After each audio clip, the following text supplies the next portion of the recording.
The United Nations has once again condemned violence against communities, human rights defenders, social leaders, and former combatants in Colombia. In Argentina, teachers remain on strike in Buenos Aires due to the refusal of the regional government to comply with the measures promoted by the national executive to curb the spread of COVID-19.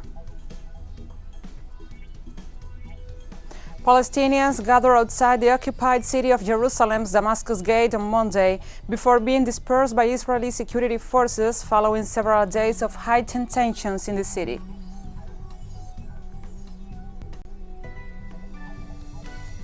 From the headquarters of TeleSUR English in Havana, Cuba, this is From the South. I'm Gladys Quesada. On Monday, the United Nations system condemned the violence against communities, human rights defenders, social leaders, and former combatants in Colombia.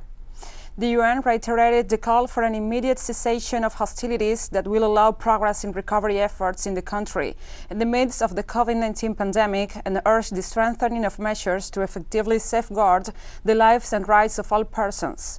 The statement detailed that these violent events, with serious impacts on the lives of people and communities, are occurring in territories with the presence of illegal armed groups and criminal organizations, and also stressed the unlawful economic activities where there is recruitment of minors and with limited presence of governmental representatives. Finally, the organization reiterated its solidarity with all victims and stressed that it will continue to accompany communities, ethnic authorities, and state entities to address common concerns, overcome the conflict, and advance in the consolidation of peace in Colombia. On Monday, the National Bolivarian Armed Forces of Venezuela reported that the fight against irregular armed groups from Colombia continues in the border state of Apure as part of the 2021 Bolivarian Shield military exercise. Through a statement, the armed forces reported that in the last 72 hours, there has been fierce fighting against the irregular armed groups, specifically in uninhabited areas of the town of La Victoria. It was also announced that these armed groups have suffered a significant number of casualties, while Venezuelan forces have destroyed temporary facilities set up by the group for their criminal activities. Likewise, several individuals were captured who are providing valuable information on future acts of destabilization. It was also reported that some military personnel were killed during the clashes and their bodies are being identified, while others were wounded and are receiving appropriate medical attention.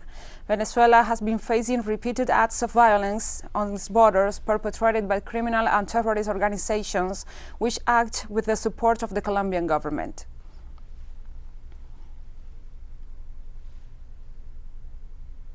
This Monday, the Chilean Dock Workers Union called a nationwide strike to support a proposal for a third early withdrawal from private pension funds in the midst of the ongoing economic crisis. In a statement, the union stressed the strike is to protest against President Sebastián Piñera's decision to appeal to the Constitutional Court to block the bill which will allow Chileans to withdraw 10% from the pension funds for a third time. The strike action seeks to pressure the government to approve the third withdrawal without any fine print or payment of taxes on the withdrawals. Protesters also demanded an immediate solution to the insecure situation faced by health personnel on the front line of the COVID-19 emergency. The Dock Workers Union called on the other unions and social movements to join the strike action.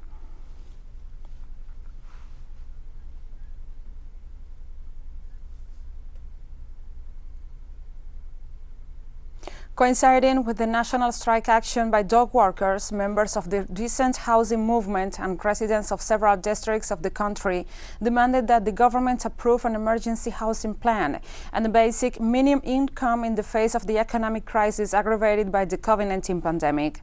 Social movements stressed that President Piñera's moves against the early withdrawals from pension funds is a disgrace in the current context.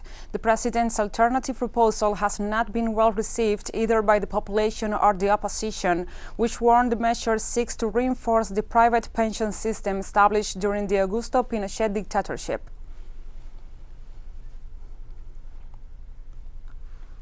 And Chileans reacted after President Sebastián Piñera presented his alternative bill for a third 10% pension withdrawal after he challenged an opposition and highly popular proposal passed in Congress in court, claiming it was unconstitutional. He has to let it pass because it's the money of the Chilean people. It's not even a state loan. It's not a government loan. It's not a gift.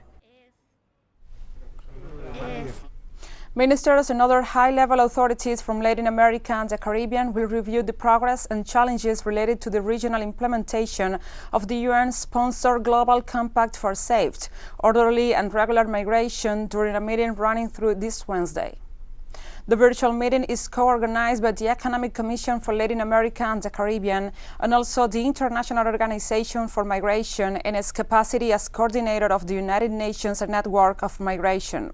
The event will include 5 thematic roundtables addressing areas such as the promotion of fact-based and data-driven migration discourse, policy and planning, the protection of migrants, human rights, safety and well-being in regular migration, the facilitation of regular migration and also decent work, and the importance of the social inclusion and integration of migrants. It seeks to promote a common platform for the exchange of experiences and know-how among the countries of the region.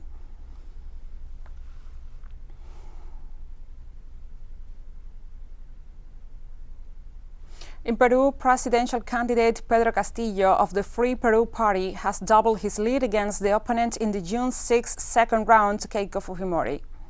According to a poll conducted by the Institute of Peruvian Studies and published in La República newspaper, Castillo enjoys 41.5% support against 21.5% for far-right candidate Fujimori, representing the biggest lead yet ahead of the runoff vote. All polls conducted so far have shown Castillo with a significant lead, but this varied from 11 to 15 percentage points, not 20 in the latest survey. Peru remains immersed in a deep political crisis, and many voters are expected to leave their ballots blank or remain undecided. This Monday saw the first session of the 20th Global Summit of the World Travel and Tourism Council, which is being held in Cancun, Mexico. The event seeks to boost the recovery of the tourism sector on an international scale after the major impact of the COVID-19 pandemic. Under the theme Uniting the World for the Recovery, the Global Summit brings together important representatives of the tourism industry and authorities of at least 60 countries, including the CEOs of major sector corporations and the tourism ministers of Spain, Greece, Portugal, Mexico, Honduras, and Saudi Arabia, among others. The summit is being held in a hybrid format with in-person attendance limited to 600 top representatives and guests, while a further 20,000 will participate virtually. The summit runs until Tuesday with the objective of representing various initiatives related to the travel and tourism industry in terms of sustainability, the digital agenda, social impact, and women's empowerment.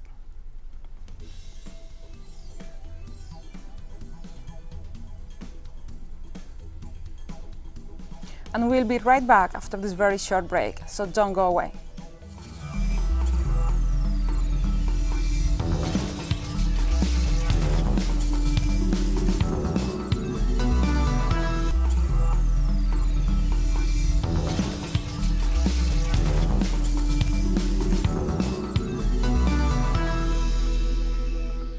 Welcome back from the South. In Argentina, teachers remain on strike in Buenos Aires due to the refusal of the regional government to comply with the measures promoted by the national executive to curb the spread of COVID-19. Teachers have been on strike for 6 days, led by the main sector unions of the country, ever since the regional government refused to implement the federal order for a 2-week closure of schools, as coronavirus cases surge in the capital. Teachers have criticized the attitude of the regional authorities in ignoring the need for measures to protect both staff and students. In the midst of this situation, parents have refused to send their children to school due to the risk. A batch of over 371,000 doses of the Sinopharm COVID-19 vaccine arrived in Argentina from China this Monday.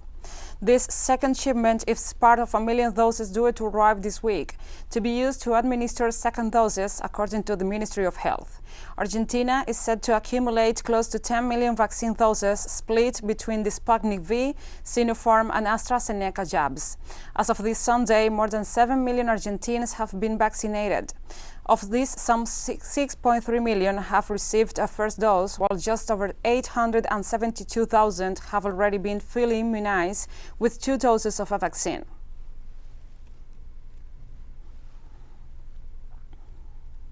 Five cases of the so-called Indian variant of COVID-19 were identified in Ecuador this past weekend, the Ministry of Public Health confirmed.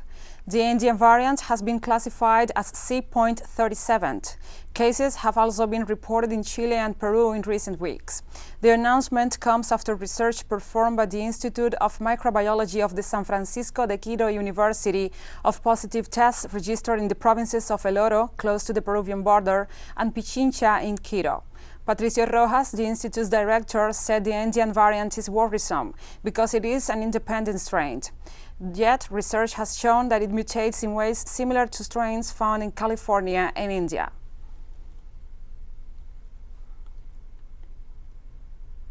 German Chancellor Angela Merkel said Monday that her government was looking at relaxing restrictions for people who are fully vaccinated against COVID-19 as the pace of inoculations picks up. Speaking after talks with the regional premiers of Germany's 16 states, Merkel said people who have received both jabs should be allowed to undertake a series of activities and be exempt from quarantining after close contact with an infected person.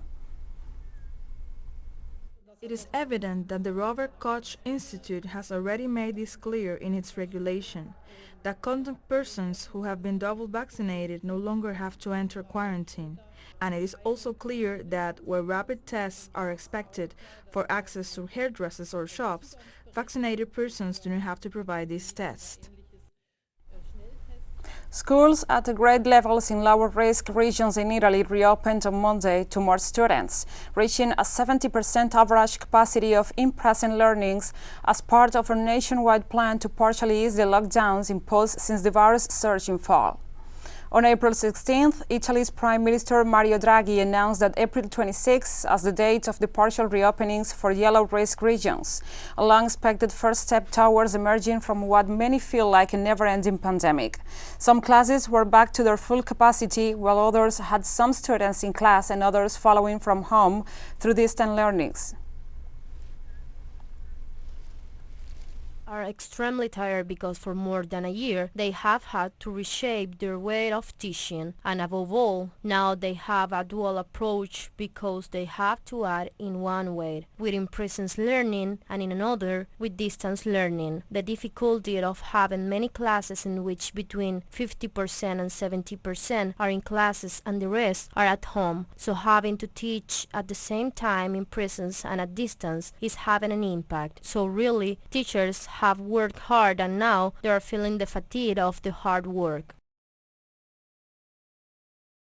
Surely a return to almost 100% help us as kids, us as a student. How can I say it is to improve the quality of teaching? So let's hope that we can continue like this for the last month.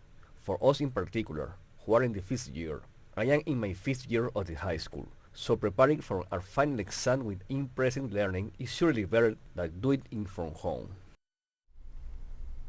And the Turkish President Recep Tayyip Erdogan on Monday announced a full lockdown from April 29th to May 17th to fight a surging third wave of coronavirus infections.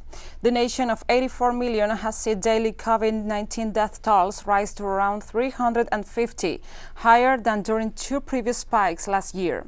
More than 37,000 new infections were reported on Monday, representing the highest daily figure in Europe, but still down from the peak of nearly 60,000 reported earlier this month. Travel between different regions from the country will be restricted, and supermarkets will also be closed on Sundays for the first time.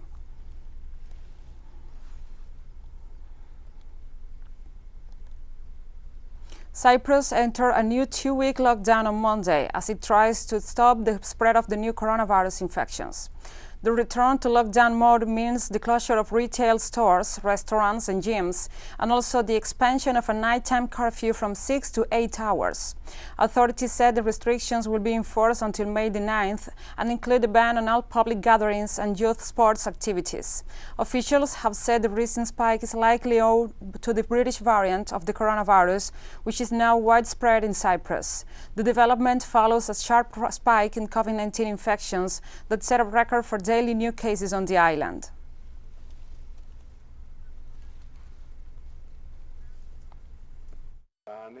The new measures, I don't agree with them because they had to be implemented quite a few months before. Not now, because cases have increased and we are heading towards a worse situation. They had to be done before. The head of the World Health Organization on Monday warned that the coronavirus pandemic has had a devastating impact on immunization campaigns around the world, warning that the gaps in vaccination coverage present grave consequences. The pandemic has caused several disruptions to immunization services around the world. New WHO data shows that as a result of COVID-19, 60 immunization campaigns are currently suspended in 50 countries. That means about 228 million children are vulnerable right now to deadly vaccine-preventable diseases such as measles, yellow fever, and polio. Measles campaigns are the most affected, accounting for 23 of the postponed campaigns. Many measles campaigns have now been delayed for more than a year. The first doses of vaccines donated by Europe and delivered through the COVAX program arrived in Mauritania on Monday. Last week, France became the first rich country to donate COVID-19 vaccines from its national supply to a developing nation through the UN's COVAX program for low and middle-income countries, shipping doses to Mauritania. On Twitter, the French embassy in the country said the objective of the donation is to help the African country to speed up its vaccination program. French President Emmanuel Macron pledged to donate at least 500,000 doses to the COVAX program through the mid-June, and officials said the total could reach around 13 million doses by the end of the year.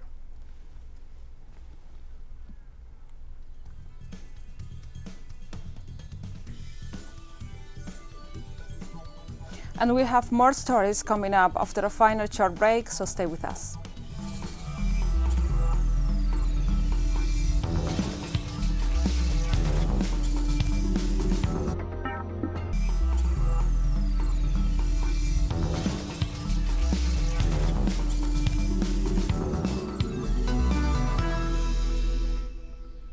Welcome back from the south. Palestinians gathered outside the occupied city of Jerusalem's Damascus Gate on Monday before being dispersed by Israeli security forces. The staircase square in front of Damascus Gate in the Israeli-occupied East Jerusalem is a traditional meeting place for Palestinians during the Muslim holy month of Ramadan. Jerusalem has seen some of the worst violence in recent years since the start of Ramadan, triggered by the Israeli decision to prevent Palestinians from gathering on the steps of the Damascus Gate after prayers. A series of videos posted online in recent days show Jewish extremists taking to the streets to harass and attack Palestinians, with tensions rising on Thursday when far-right Israeli demonstrators marched to the Old City with chants of death to Arabs. More than 100 Palestinians were wounded in clashes with the occupation's police, and thousands were arrested. At least 31 Nigerian soldiers were killed when ISIS-aligned insurgents ambushed a military convoy escorting weapons and overran a base in the northeastern state of Borno, military sources stated on Monday. Fighters from the Islamic State West Africa province attacked the convoy with rocket-propelled grenades on Sunday in the town of Mainok, outside the regional capital, before storming a nearby base. The attack was the deadliest this year against Nigeria's army, which has been battling a decade-long insurgency in the region that has killed 36,000 people and displaced around 2 million from their homes. The insurgents split from the Boko Haram faction in 2016 and rose to become a dominant force in the northeast as Nigeria's conflict has spilled over its borders into neighboring Chad, Niger, and Cameroon.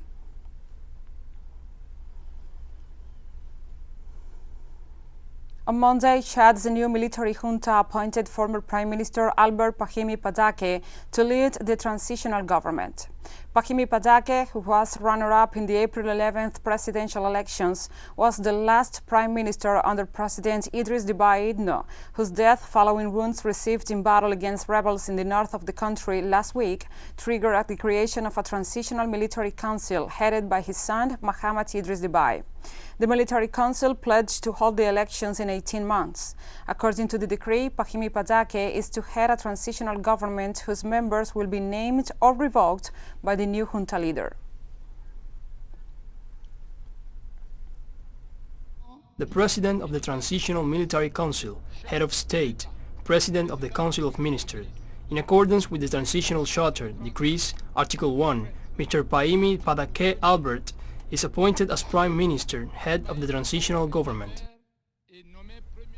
On Sunday night, Iraqi residents took to the streets calling for the government to hold those responsible for a deadly fire at a Baghdad hospital accountable.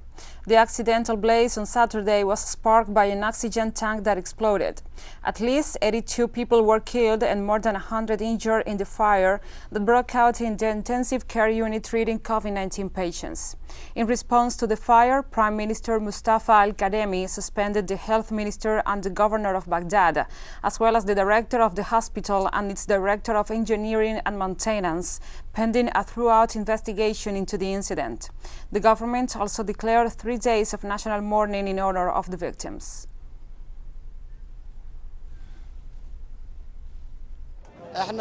We, the people of Karbala, took to the streets to denounce what happened in Ibn al-Khatib hospital and demand the resignation of the health minister because 82 martyrs were killed and 110 were injured, and this is a mismanagement from the hospital.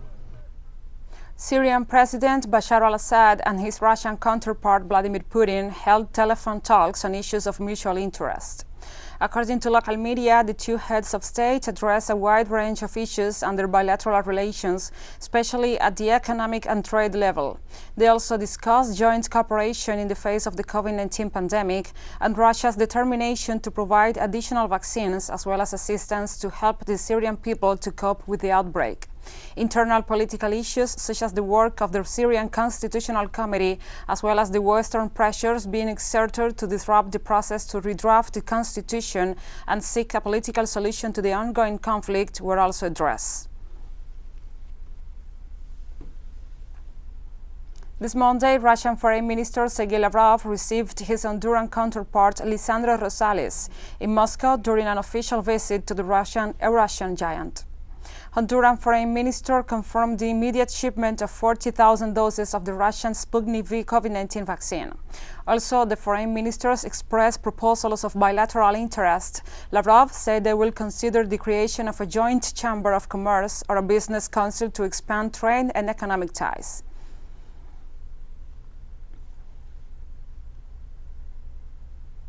Chinese State Councilor and Minister of National Defense Wei Feng made an official visit to Vietnam, where he met with the President and the General Secretary of the Communist Party of Vietnam in the capital, Hanoi. The Secretary General of the Communist Party, Nguyen Phu Trong, extended congratulations for China's success in fighting COVID-19 and achieving continued economic development. Meanwhile, in his remarks, President Nguyen Xuan Phuc said Vietnam firmly upholds the One China principle, noting that the neighboring country will remain on guard against and firmly resist and schemes to undermine Vietnam-China relations. For his part, the Chinese Defense Minister said China and Vietnam are a community with a shared future of strategic significance.